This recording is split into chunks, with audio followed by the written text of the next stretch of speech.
হঠাৎ করে তোমার জীবনে একজন আসবে। সে তোমার কথা বলার সঙ্গী হবে, তোমার সব দুঃখ কষ্ট ভাগ করে নেবে, তোমাকে সাহস যোগাবে, তোমাকে ছোটোখাটো বিষয়ে যত্ন করবে, তোমার যত কষ্ট কথার মলম দিয়ে সারিয়ে তুলবে, তোমাকে রোদে পুড়তে শেখাবে, বৃষ্টিতে ভিজতে শেখাবে, দিনের পর দিন রাতের পর রাত তোমার সাথে কথা বলবে। সবচেয়ে বড় কথা, তোমাকে নতুন করে বাঁচতে শেখাবে। তখন তোমার মনে হবে, হ্যাঁ, এই রকম একজন আমি চেয়েছিলাম।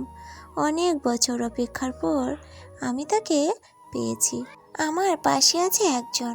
তারপর যখন কথা বলার অভ্যাসটা তোমার বদঅভ্যাসে পরিণত হয়ে যাবে, তখন একদিন হঠাৎ করে মানুষটা বদলে যাবে, তোমাকে ব্যস্ততা দেখাবে। সারাদিন অপেক্ষার পরেও একটা মেসেজ বা কল আসবে না। তুমি বারবার ফোন চেক করবে, কিন্তু তোমার অপেক্ষায় থেকে যাবে। প্রথম দু একবার কল করে তোমাকে বোঝাবে সে নিরুপায়, তার জীবনে খুব ব্যস্ততা, তাই সে সময় দিতে পারছে না। এরপর আস্তে আস্তে সব যোগাযোগ বন্ধ হয়ে যাবে। তুমিও বুঝতে পারবে সে আর তোমাকে সময় দিতে পারবে না, তাই তুমিও মেসেজ বা কল করে বিরক্ত করা বন্ধ করে দিবে।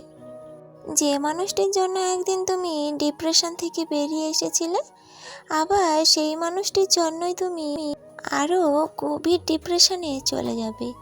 তখন মনে হবে আগে তুমিটাই ছিলে ভালো, আগের একাকিত্বটাই ভালো ছিল। জীবনে একা থাকা খুব সহজ, কিন্তু জীবনে কেউ এসে চলে যাওয়ার যে একাকিত্ব, সেটা বড়ই কষ্টদায়ক।